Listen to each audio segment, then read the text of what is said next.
La crisis electoral en Venezuela fue tema de discusión en la Comisión Permanente. Como si no hubiera otro tema de interés en nuestro país, legisladores de Morena y la oposición chocaron por la legalidad del triunfo de Nicolás Maduro.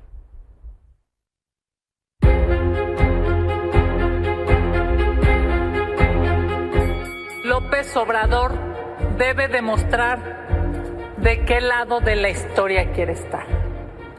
Que esté en esta tibieza vergonzosa demuestra lo que hemos dicho durante muchos años.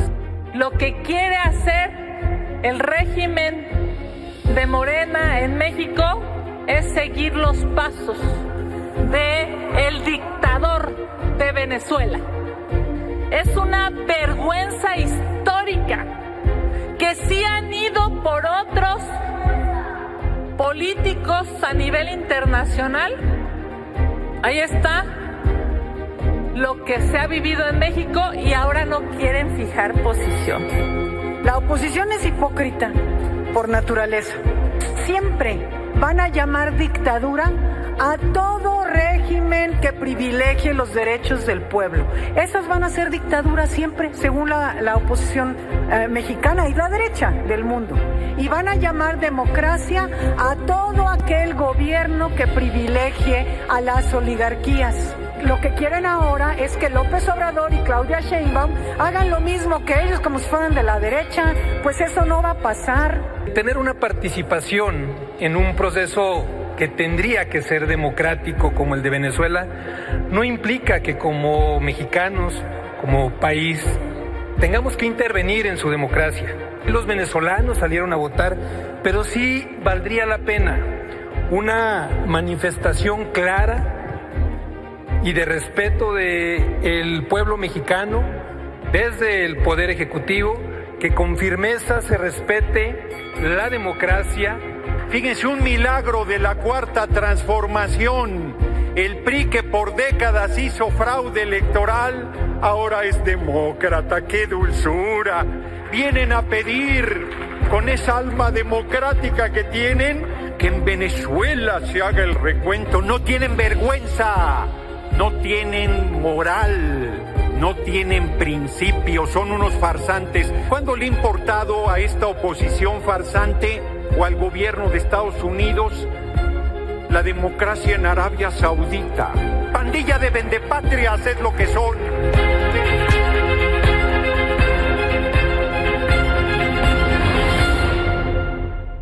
Pues así las cosas en nuestro Congreso mexicano, debatiendo sobre la legalidad de la elección en Venezuela.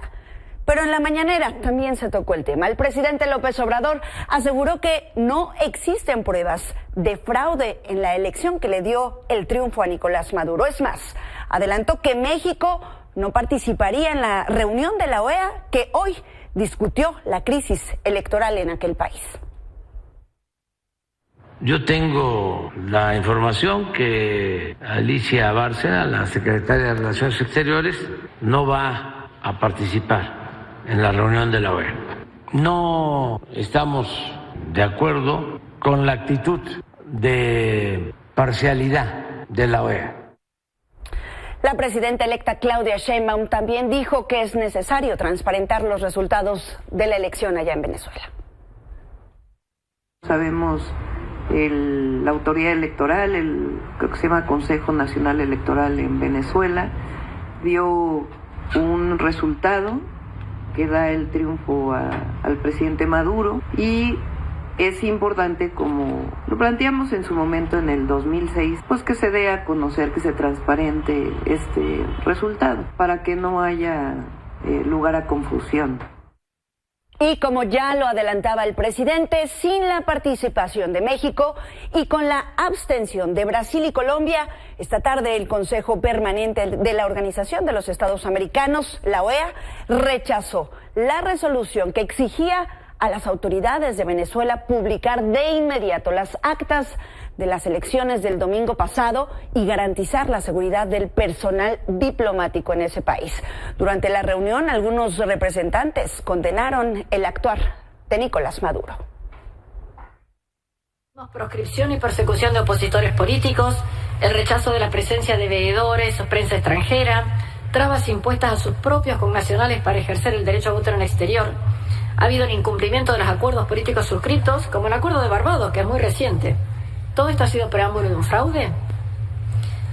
Este régimen de Maduro no se ajusta a derecho. Es violatorio no solo de la normativa internacional, sino también de las garantías institucionales previstas en su propia legislación.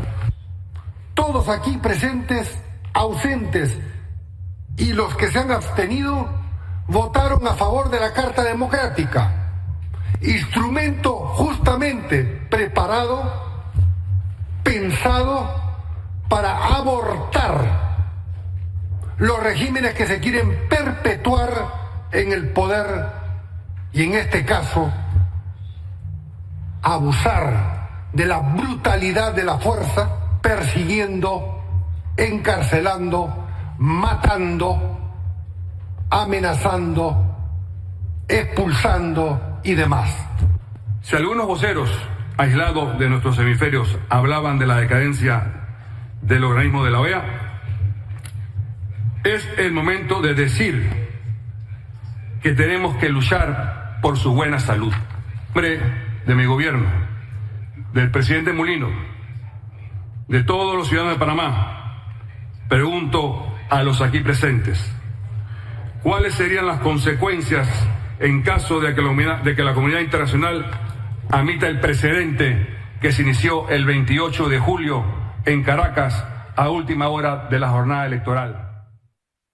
Bueno, ¿y qué dice Nicolás Maduro a toda esta presión internacional? Hoy pidió al Tribunal Supremo de Justicia que audite la elección presidencial y retó a los demás candidatos a hacer lo mismo. El detalle es que el tribunal es otro organismo controlado por el chavismo. Más tarde, en un mensaje oficial, Maduro advirtió que si la oposición y el imperialismo continúan por el camino que eligieron, no dudará, dice, tomar otras medidas. Queremos continuar en el camino que Chávez trazó, pero si el imperialismo norteamericano y los criminales fascistas nos obligan, no me temblará el pulso para llamar al pueblo a una nueva revolución con otras características. Señor González Urrutia, dé la cara, salga de su escondite, no sea cobarde. Señora Machado, ustedes tienen las manos manchadas en sangre. ¿Por qué dice esto Nicolás Maduro? Porque hoy Estados Unidos advirtió que se le está agotando la paciencia de esperar a que las autoridades allá en Venezuela publiquen las actas de votación que respaldan la victoria de Maduro. I want to note that our patience and that of the international community is running out. It's running out on waiting for the Venezuelan electoral authorities to come clean and release the full detailed data on this election so that everyone can see the results. You may have seen the Carter Center, an independent observer, just earlier this morning released a report stating that, quote, Venezuela's 2024 presidential election did not meet international standards of electoral integrity and cannot be considered democratic. They concluded that the, quote, electoral authorities' failure to announce disaggregated results by polling station constitutes a serious breach of electoral principles. Estas disputas llegaron hasta las redes sociales. Nicolás Maduro hoy retó a una pelea a Elon Musk. Esto luego de que Musk lo acusara de fraude en la elección presidencial, lo llamó dictador, también lo insultó en sus redes sociales escribiendo: un burro sabe más que Maduro. Incluso el presidente de Venezuela señaló que el empresario es el nuevo archienemigo de Venezuela. Por supuesto, aceptó su reto. Sociales que crea una realidad virtual. ¿Y la realidad virtual quién la controla? Nuestro nuevo archienemigo, el célebre Elon Musk. Desesperado da la cara y él quisiera venirse con sus cohetes y con un ejército a invadir Venezuela. Elon Musk, menos mal que diste la cara, porque sabíamos que tú estabas detrás de todo, Elon Musk, con tu plata, con tu satélite. Pretende él controlar al mundo. Ya controla Argentina, Elon Musk. Va por el litio de ustedes, pueblo argentino. Ya controla Ecuador. Es la representación de la ideología fascista en el mundo. Pues casi de inmediato Elon Musk respondió. En sus redes sociales aceptó este reto. En otro tuit, el empresario aseguró que Maduro se acobardará y en un tercero aseguró que si él gana, Maduro deberá renunciar, pero si el ganador es el presidente de Venezuela, le dará un viaje a Marte. Y en este espacio le hemos informado del ambiente que se vive allá en Venezuela luego de estos resultados electorales. Pues la organización Foro Penal detalló que al menos han muerto 12 personas durante las protestas de los últimos días. Entre las víctimas se encuentran 2 menores de edad, uno de ellos identificado como Isaías, de 15 años. El fiscal del país, Tarek Saab, informó la detención de 749 personas y el fallecimiento de un militar. El Ministerio de Defensa informó que hasta el momento suman 23 militares lesionados y la encuesta nacional de hospitales informó que 84 civiles han resultado heridos en estas protestas. Vamos a pasar con información de nuestro país, porque, bueno, mientras las autoridades y el Congreso mexicano discutieron acerca de la elección allá en Venezuela, la violencia no para aquí en la región de la Sierra Fronteriza de Chiapas, donde el último ataque con drones desplazó a cientos de personas. Vamos a enlazarnos con nuestro corresponsal, con Jonathan González, para ver cómo siguen las cosas. Jonathan, buenas noches. Selene, ¿qué tal? Muy buenas noches. Efectivamente, pues un nuevo hecho violento se registró en la Sierra Fronteriza de Chiapas y se trata de un nuevo ataque de dron que soltó precisamente explosivos, esto en la comunidad Nuevo Reforma, municipio de Chicomucelo, donde ahí unas 400 personas tuvieron que huir por la violencia. Este hecho pues se registró el día lunes, sin embargo, hasta ayer martes también se expandió la violencia que ha generado pues la guerra que traen los dos grupos del crimen organizado. En este sentido, decirte que pues los pobladores huyeron hacia los límites de la presa La Angostura, donde tomaron pues algunas camionetas particulares y también unas motocicletas para luego embarcarse en algunas lanchas y cruzar hacia el municipio de Simol y ponerse a resguardo. Sin embargo, decirte que también otras de las personas optaron por quedarse en algunas comunidades aledañas, donde pues se sienten seguros, pero lamentablemente la violencia también ha asediado a estas comunidades que se encuentran justo en la zona de la orilla de la presa La Angostura. Recordemos que el año pasado pues también, por ejemplo, comunidades como Nuevo Chejel, Nuevo Resplandor, pues también fueron víctimas del crimen organizado, donde precisamente estas imágenes que estamos viendo en pantalla fue cuando las personas huyeron de la violencia. Decirte que otra de las consecuencias de toda esta violencia que está ocurriendo en la Sierra Fronteriza de Chiapas también trae consigo que pueblos completos se queden hechos desalojados, pueblos fantasmas. Para ello, pues por lo menos en el municipio de Bellavista, las comunidades de La Hacienda, Piedra Labrada, Nuevo Pacayal y La Noria, cerca del 90% de su población ha tenido que emigrar hacia los estados del norte y también en el sureste, por ejemplo, Quintana Roo, para poder empezar una nueva vida, y también hacia el país vecino de Estados Unidos. Sin embargo, también hay otras comunidades ahí mismo en Chicomucelo y Siltepec que también han dejado pues totalmente su patrimonio, a pesar de las múltiples amenazas de perder por completo todo este patrimonio. Sin embargo, en las últimas horas, unas 83 organizaciones de la sociedad civil lanzaron un comunicado, Selene, para exigir al gobierno mexicano pues su intervención en toda esta problemática que está surgiendo en el estado de Chiapas, y que al menos pues unas 400 personas también se encuentran refugiadas en el país vecino de Guatemala, y que hasta el momento pues no han recibido una atención por parte de ellos, y es ahí pues donde hacen ellos el llamado por toda esta violencia que se ha generado durante los últimos 3 años aquí en la Sierra de Chiapas, donde se disputa el territorio, el crimen organizado. Selene, este es el reporte. Bueno, Jonathan González, ahí está un día más el grito desesperado de la gente que vive allá en estas zonas tan conflictivas de Chiapas. Un día más. Gracias. Buenas noches. Muy buenas noches. Vamos a otras cosas, porque tras el asesinato de Julio Almanza, presidente de la Federación de Cámaras de Comercio en Tamaulipas, hoy el gobernador Américo Villarreal instó a abrir todas las líneas de investigación necesarias para esclarecer el caso y ubicar a los culpables, pero descartó un cambio en la estrategia de seguridad, pues aseguró ha dado los resultados esperados, que escuche usted. Dice, colocan a Tamaulipas entre las 10 entidades más seguras del país. Eso dice el gobernador. En el mismo sentido, el vocero de seguridad del Estado, Jorge Cuellar, afirmó que hay condiciones de seguridad para que se reactive el servicio en las tiendas OXXO en Nuevo Laredo.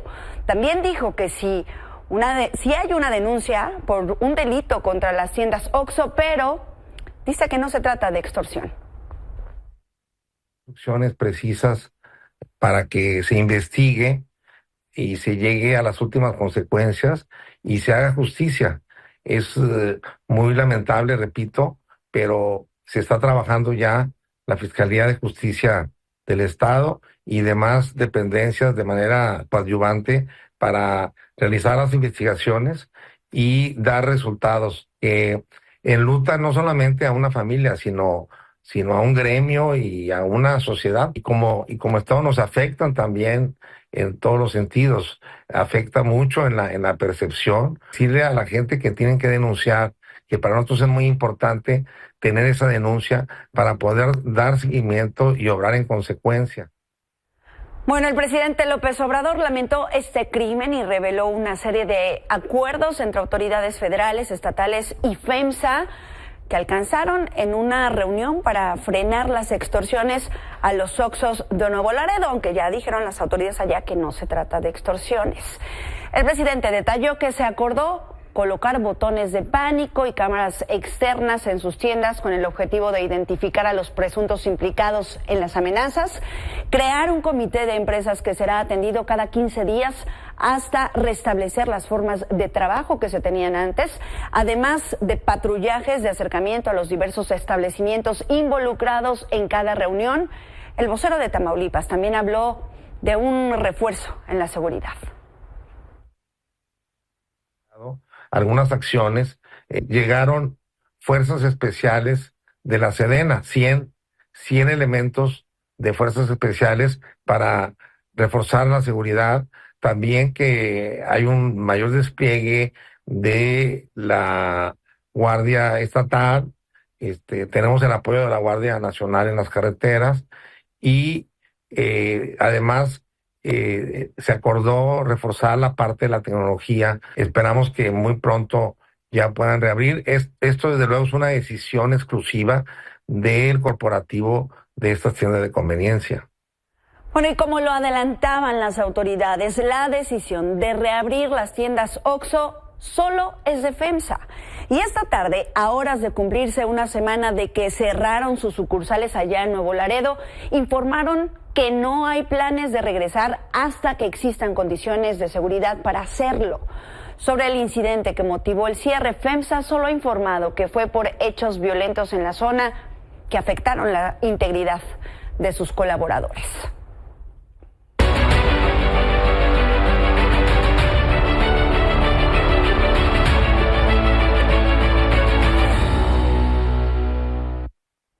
Y hay novedades sobre el proceso judicial contra Ismael El Mayo Zambada en Estados Unidos. Por eso nos enlazamos con mi compañero José Antonio Belmont, que lo sigue muy de cerca. Gracias, José Antonio Belmont. Buenas noches. Selene, te saludo con gusto desde El Paso, Texas. Si bien lo dices, actualizaciones sobre la situación jurídica que pesa en contra de Ismael El Mayo Zambada. Primero, por la mañana se dio a conocer lo que ya platicábamos ayer, el tema del arraigo, este tema de la prisión preventiva, que una jueza de primera instancia determinó que permaneciera en prisión preventiva Ismael El Mayo Zambada por su alto perfil criminal, porque no había garantía de que si le dejaba en libertad un proceso bajo fianza, mañana compareciera ante otra jueza ya para iniciar este tema formal. Durante sus argumentaciones, la jueza también pidió a las autoridades penitenciarias aislar en la medida de lo posible a Ismael El Mayo Zambada. Por la tarde, tarde, hace unos minutos, se ha dado a conocer también un acuerdo a los que han llegado sus dos abogados registrados, Ray Velarde y Frank Pérez, abogados del Capo, uno de los fundadores del Cártel de Sinaloa, con autoridades, con los fiscales, con el Departamento de Estado de Justicia de Estados Unidos. Y bien, han acordado que mañana le solicitarán a la jueza federal, Caitlin Cardón, pues que este juicio, este proceso en contra de Ismael El Mayo Zambada sea declarado como complejo y debido a ello que no se acaten los plazos legales. ¿Esto qué quiere decir, Selene? De acuerdo con la legislación estadounidense, en estos casos, quienes son acusados de un delito y se declaran como no culpables, tienen un plazo de hasta 70 días para ser llevados a juicio. En este caso, y debido a lo que argumenta la Fiscalía de Estados Unidos, en este caso la del Distrito Este de Texas, es que debido al volumen de las pruebas que tienen, a la gran cantidad de elementos probatorios, así como al tiempo que lleva esta indagatoria, recordar que desde 2012 está un indictment, una acusación con 12 cargos en contra de Ismael El Mayo Zambada. Todo esto se va a argumentar mañana y se le va a exponer a la jueza para que sea declarado este juicio como complejo e inusual y no se cumpla con el plazo jurídico. Esto es lo que mañana veremos. A la 1 de la tarde será esta audiencia aquí en El Paso, en la Corte del Distrito Oeste de Texas, y tendrá que estar presente Ismael El Mayo Zambada, nos los ha confirmado su abogado Frank Pérez, y también en los registros judiciales se establece que tiene que estar de manera física, tiene que estar ahí en esta audiencia Ismael El Mayo Zambada. Selene. Bueno, pues ya veremos mañana qué resuelven las autoridades judiciales allá en Estados Unidos. Vamos a estar pendientes de todos los detalles contigo. Belmont, gracias. Buenas noches. Estamos al pendiente, Selene. Buenas noches. Mire, y luego de que compareció ayer ante un juez en Chicago, hoy se difundió una nueva foto de Joaquín Guzmán López, el güero, el hijo de El Chapo Guzmán. En la imagen compartida por el periodista Luis Chaparro se ve, ya lo ve usted, al güero con el uniforme de preso color naranja, justo como apareció en la corte. El periodista comentó que durante su declaración, el capo habló un inglés fluido.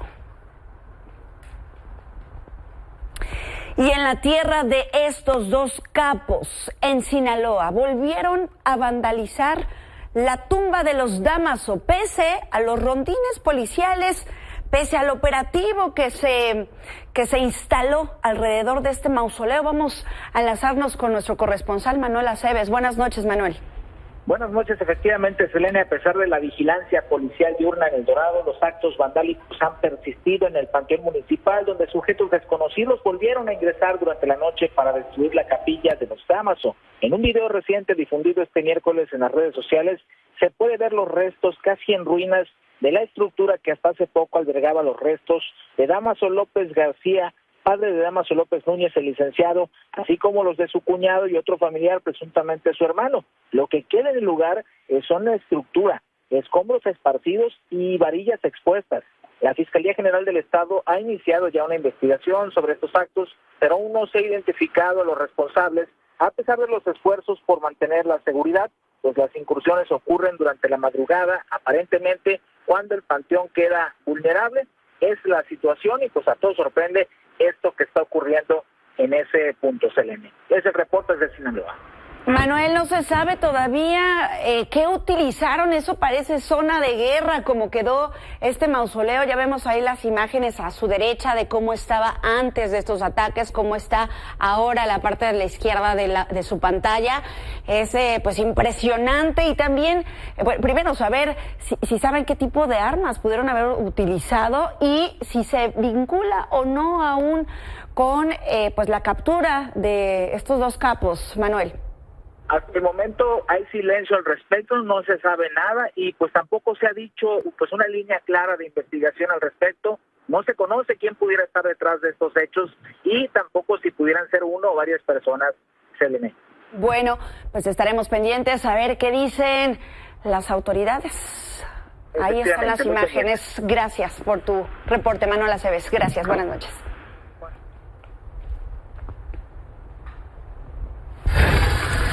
Vamos a cambiar de información, vámonos ahora hasta el Estado de México porque ahí fue rescatado un hombre que intentaba arrojarse de un puente peatonal en el municipio de Lerma.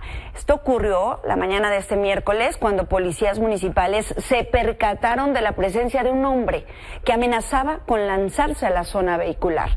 Afortunadamente los uniformados lograron abalanzarse sobre el hombre, quien ya había escalado a la parte superior de este puente a través de un hoyo que se encontraba en la reja. De esta manera lo rescataron.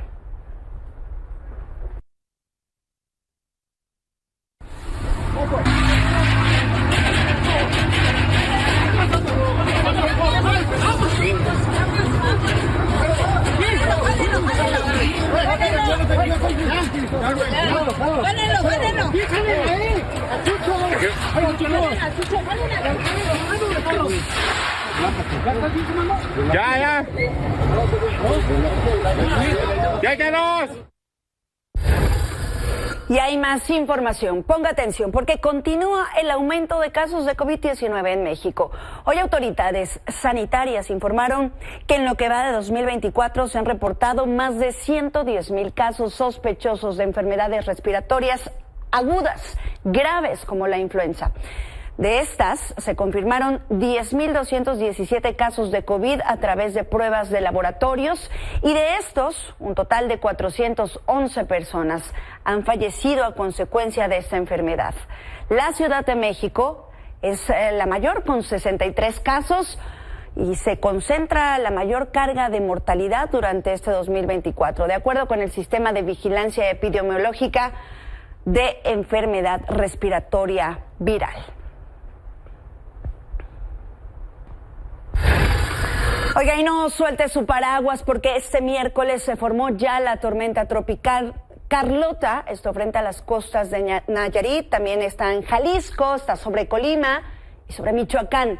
Este fenómeno ya es vigilado por el Servicio Meteorológico Nacional, también por la Comisión Nacional del Agua, las dependencias que recomiendan estar muy atentos ante cualquier información. Con esto hacemos una pausa, pero no se vaya. Al volver le tenemos toda la información sobre cómo va el proceso de la reforma al Poder Judicial. No se vaya.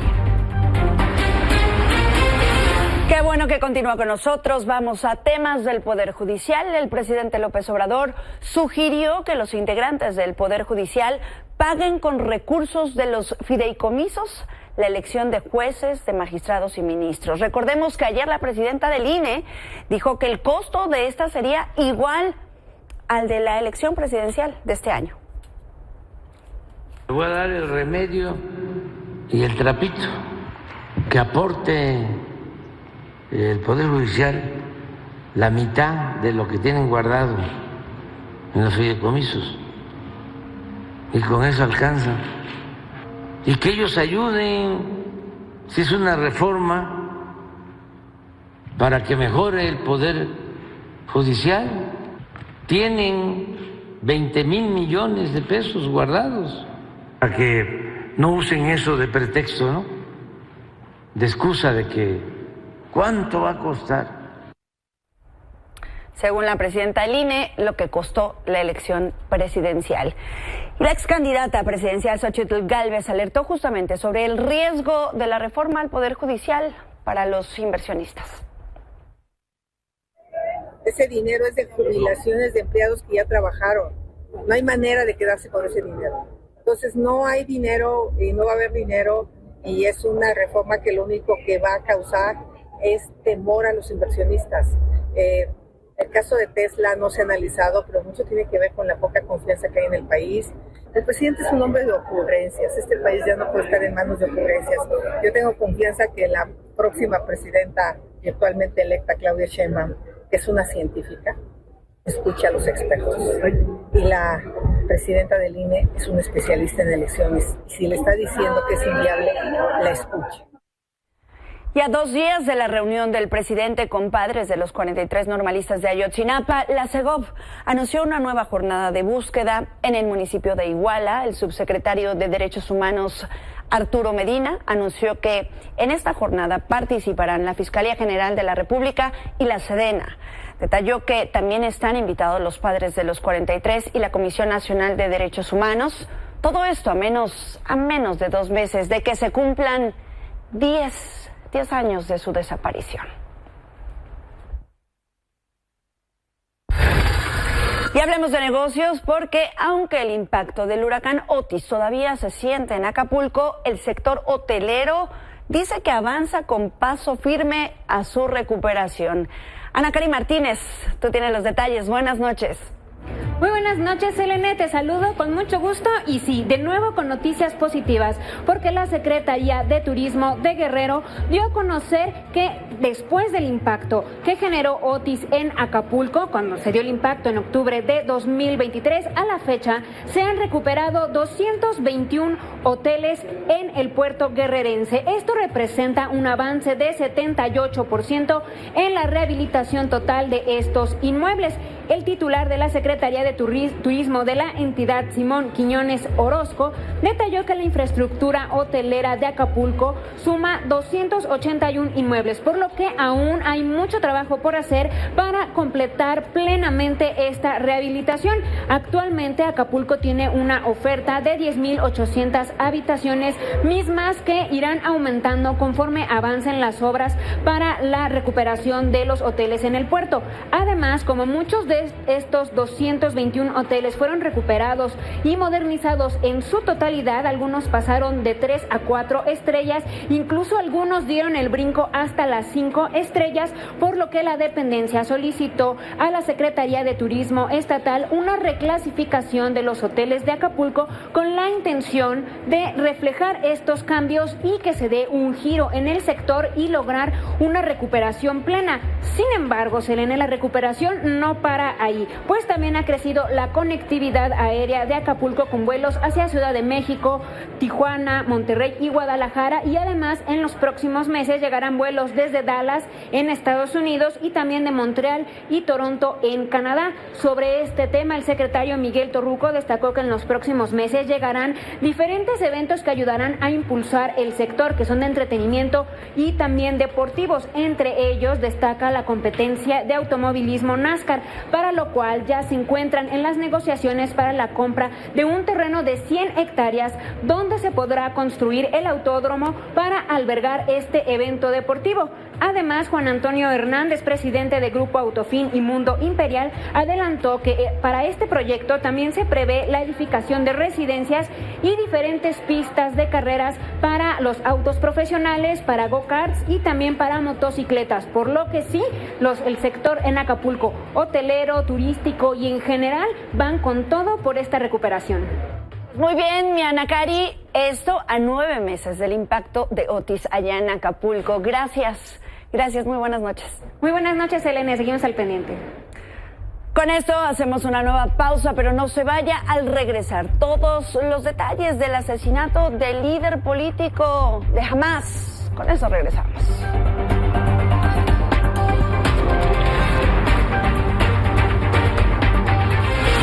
Gracias por continuar con nosotros. Vamos a temas internacionales. Hamás informó que Israel asesinó a su líder político, Ismail Haniyeh, en un ataque aéreo en Teherán tras presentarse en la toma de posesión del nuevo presidente de Irán, Masoud Pezeshkian. Ahora después el ejército israelí confirmó haber atacado. La comunidad especial está intentando mediar para que la represalia de Israel no desemboque una guerra abierta en la frontera entre Israel y Líbano.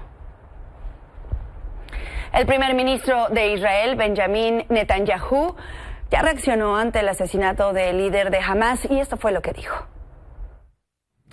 אזרחי ישראל, ימים מאתגרים לפנינו. מאז התקיפה בביירות נשמעים איומים מכל עבר. אנחנו ערוכים לכל תרחיש ונעמוד מלוכדים ונחושים מול כל איום. ישראל תגבה מחיר כבד מאוד על כל תוקפנות נגדנו מכל זירה שהיא.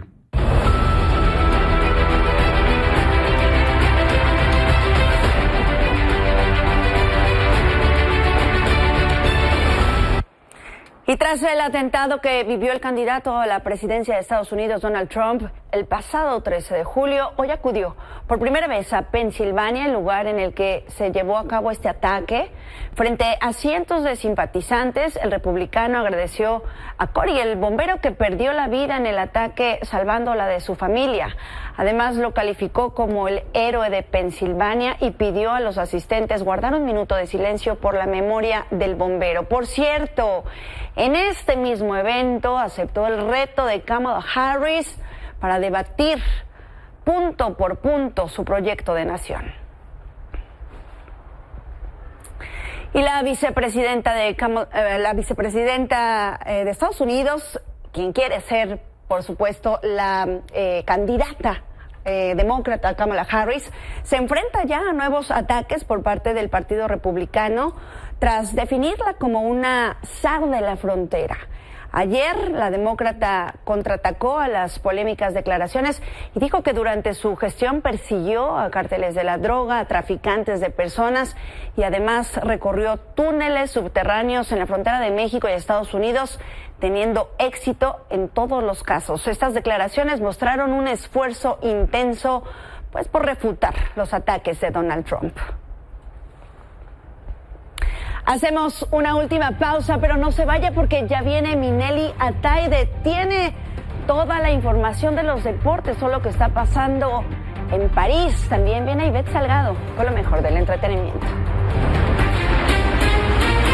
Y ya están con nosotros Minelli Ataide e Ivette Salgado. Hay mucha información, chicas, bienvenidas. Hola, ¿Cómo están? Buenas noches. Muy buenas noches. Oigan, ya estábamos platicando del tema de los Olímpicos y justo unos minutos antes de todo lo que ya habíamos hablado semanas anteriores del río Sena y de la calidad del agua, ¿recuerdan? Sí. Justamente, pues bueno, la prueba de triatlón se llevó a cabo la femenil y la varonil, chicas. Esta última se había suspendido debido a la mala calidad del agua del río Sena, que desde semanas atrás, como les decía, no estaba en sus mejores niveles. Sí, hasta la alcaldesa se metió ahí a nadar. ¿Recuerdan? Y hablábamos de, aquella ocasión hablábamos de la bacteria E. coli, que es la que obviamente sale en las pruebas previas justamente a esta disciplina del triatlón. Y bueno, lo que llamó la atención es que después de la prueba, es decir, de que los atletas obviamente estuvieran en el triatlón, se metieran al agua del río Sena, el canadiense Tyler Maslowchuk, de 29 años, vomitó. No. Wow. Sí, efectivamente, hay imágenes donde se le ve, obviamente con malestares estomacales. Hasta el momento, eso sí, no se ha informado si se debió a la mala calidad del agua del río Sena o algún otro problema de salud, pero son imágenes que obviamente pues están dando la vuelta al mundo y que muchos se preguntan si se debe justamente a lo que ya platicábamos, ¿no? Híjole, porque claro, de que está la bacteria, Sí, exacto, y llovió, y bueno, había la temperatura, o sea, había muchas cuestiones climatológicas que no ayudaban en la calidad del río Sena, pero al final se decidió que se llevara a cabo esta prueba del triatlón. Pero bueno, ya veremos, seguramente tendremos información. Le tienen que hacer pruebas, ¿no? Sí, exactamente, en las próximas horas. Y bueno, recordemos que aquí participaron 4 mexicanos. De hecho, justamente estamos tratando de platicar con ellos al respecto, ¿no? Ojalá y pronto tengamos algunas declaraciones ya de ellos que nos platiquen la experiencia, sobre todo respecto a este tema de salud. Y bueno, en otra disciplina, lamentablemente, yo les había prometido medalla en esa disciplina de plataforma sincronizada y no se pudo. Alejandra Orozco y Gabriela Agúndez terminaron en la 5ª posición. En el tercer clavado, las mexicanas se colocaron en la 3ª posición justamente, pero en el siguiente Alejandra falló en la entrada justamente al agua y en ese instante es cuando, bueno, se esfuma el objetivo de subir al podio. Vamos a escuchar lo que comentaron después de esto. Me hubiera encantado que hubiera sido un resultado diferente, pero se dejó todo en cada entrenamiento, se dejó todo en cada clavado y me siento al final de cuentas pues contenta, ¿no? Contenta, en verdad me hubiera encantado que nos hubiéramos colgado una medalla. Estoy muy orgullosa porque sé que lo luchamos hasta el final, sabíamos que iba a estar muy difícil la competencia, que no había margen de error. Sí, quizá yo cometí un pequeño, pero lo intentamos hasta el final, lo luchamos y por ese lado me quedo contenta de todo lo que superamos, todas las adversidades que vivimos juntas y superamos juntas.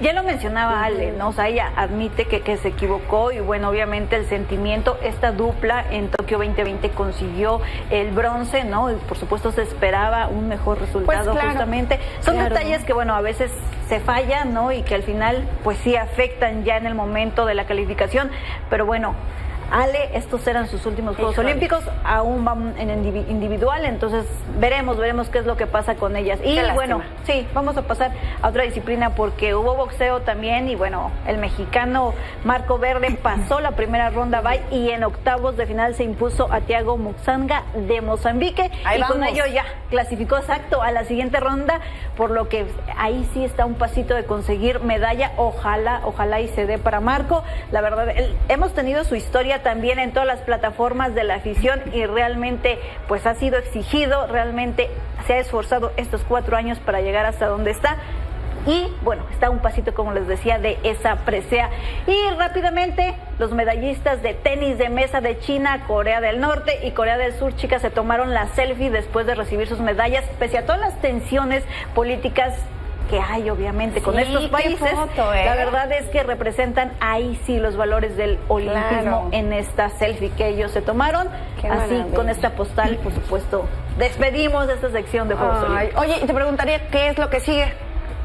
Vamos a ver rápidamente justamente la agenda de los mexicanos, si la tenemos para verla en pantalla. Ahí justamente tenemos el golf, el atletismo, el tiro con arco en varonil con Matías Grande también. Todo eso mañana. Exacto, recordemos que también van en mixtos, ¿no? Con Ale Valencia, ahí tenemos también en tiro con arco, que va en individual y Ale Valencia quiere esa medalla individual, por supuesto. Ya recordemos que en Tokio 2020 consiguió en dupla justamente y bueno, tiro con arco también, ahí tenemos esta disciplina. Vela, natación, la natación, ahí tenemos a Gabriel Castaño y Mariana Aguilar en vela, Elena Oaklin a las 7:35 de la mañana en vela, también esperando pues buenos resultados con estos mexicanos. Ahí tenemos la agenda y por supuesto ahí el boxeo también con Fátima Herrera, el tiro con arco ya lo mencionábamos también ahora con Ana Paula Vázquez, medallista obviamente por equipos femenil, recordemos ella ahora va también por individual y que también con Carlos Rojas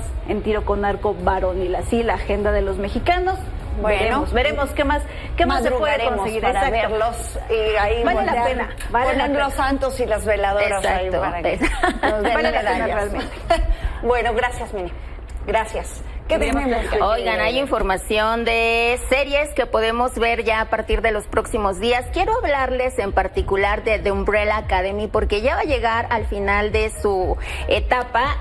Son 4 temporadas, esta va a ser la última y la verdad es que es una historia en la que hemos visto a los personajes y a los mismos actores crecer con sus personajes, precisamente saber cómo se ha desarrollado. De hecho, también como parte de esta historia recordarán que pues la protagoniza Elliot Page, entre otros muchos actores. Él sufrió, atravesó por toda esta transición a lo largo de la temporada. El personaje también llegó a cambiar junto con su transición y vimos cómo la historia se adaptó precisamente a lo que ya exigía, ¿no? Su vida también de la parte personal a la laboral. Y bueno, pues platicamos justamente con Aidan Gallagher y con Robert Sheehan. Ellos son 2 de los protagonistas que nos hablan cómo es despedirse de estos personajes tan entrañables después de tanto tiempo, porque ya han pasado juntos casi 6 años. How do you say goodbye to a number 5? And what do you take away from a character like this? What do I take away from the character? Wow. It's hard to answer this without spoiling. You spend a lot of time with that other character living in your head during the parts that you film it and you're doing prep for it. Yeah, there's a kind of death that happens. But it's interesting you talking about goodbyes. Or do you die when the imprint that you left on the living finally goes? You know, that kind of way where all of the people that knew you, you know, they all go. So that when your memory dies. Yeah, when your memory dies, you know. En un par de días más ya se estrena en Netflix y la verdad es que lo que hemos visto, que hemos podido ver de los capítulos que nos adelantaron, es una temporada que promete mucho porque además esta es una serie que se mueve en líneas temporales. Entonces han estado en el pasado, han ido y venido a través de la línea del tiempo y la cuarta temporada no es la excepción y vienen sorpresas también en cuanto a lo que los personajes van a lograr dentro de esta historia. Y pues bueno, ahí está, en Netflix en unos días más. Hablemos ahora de lo que está pasando en la Comic Con de San Diego, porque sabemos que este es el encuentro de actores, de estudios, de todo lo que tiene que ver con lo que viene, con los proyectos futuros. Y El Pingüino es una de las miniseries que vamos a ver próximamente en Max. Y pues bueno, hubo adelantos, hubo un poquito de lo que viene para esta serie, pero también de lo que viene para Los Anillos del Poder, que es la serie de Prime Video basada en El Señor de los Anillos. Así que pues vamos a ver un poco de lo que han comentado tanto los creadores como el talento de estas dos historias. The show, it gets dark. It's quite dark. But it doesn't do it in some kind of gratuitous way. It's an attempt to really look at where the darkness comes from. For me, I think that's one of the opportunities about doing a show like this, where you have these kind of iconic characters. It's a lot about resilience doing a job like this. Like, we're filming for 9 months and the hours are long and we're doing loads of physical things. So I think just basically being strong enough to be able to get through to the end. Yeah, I think chaos is a good word to describe it, particularly towards the latter episodes. A lot of things start happening at once. Es que no hay forma de no ser fan de cualquiera de estas dos historias. Además, Colin Farrell va a ser el protagonista del Pingüino. En su momento él llegó a platicar con Matt Reeves, que es el director, aquí estábamos viendo que habló justamente en la Comic Con, que no se sentía como para ser el Pingüino, pero cuando empezó a trabajar el personaje, empezó a trabajar la caracterización y las imágenes que veíamos también, es que está impresionante. Yo no me imagino lo que vamos a ver con esta serie, porque además la están tratando mucho en el tono de lo que Batman fue con Christopher Nolan, que es como un tono mucho más oscuro. Y por otro lado, pues El Señor de los Anillos, a través de Los Anillos del Poder ahora en serie, la verdad es que también han hecho un derroche de tecnología con una historia súper bien construida y pues bueno, una de las series más costosas en la historia de la televisión. Pero más padre desde mi punto de vista. También, o sea, 100%. Yo le voy más al Pingüino. Yo me voy a quedar con El Pingüino. Es que como tienes que ver las demás, ya decíamos, que tienes que ver las demás. Se va a estrenar a finales de agosto, Mini, así que ya pronto lo vas a poder ver. Me quedo con El Pingüino, chicas. Okay. Muy bien. Entonces, Pingüino, finales de agosto. Exactamente. Y bueno, por ahí también, pues ya para irnos más con el tema de lo que ha ocurrido en la Comic Con, Marvel también presentó sus proyectos y lo que cabe destacar ahí es que pues Robert Downey Jr., ahí lo estamos viendo, va a estar de regreso como Doctor Doom en una historia completamente diferente a lo que ha sido su papel como Tony Stark. Lo vamos a extrañar. Vamos a ver cómo justifican la historia para que dentro de todo lo que aparece en el multiverso, él pueda dar como ese paso y dejemos de relacionarlo con Iron Man. Qué difícil, ¿no? Qué difícil va a ser eso, sí. Ahí sí puedes objetar. Puedes objetar. Dice nuestro productor que siempre será el señor Stark. Siempre será el señor Stark, 100%. Va a ser muy difícil como pero le gustan los personajes complicados y este va a ser uno de ellos. Bueno, chicas, pues muchas gracias. Son fantásticas buenas las dos. Gracias. Buenas noches. Gracias. Y gracias a usted también, por supuesto, por su sintonía. Si la vida lo permite, nos encontramos en este espacio mañana. Descanse.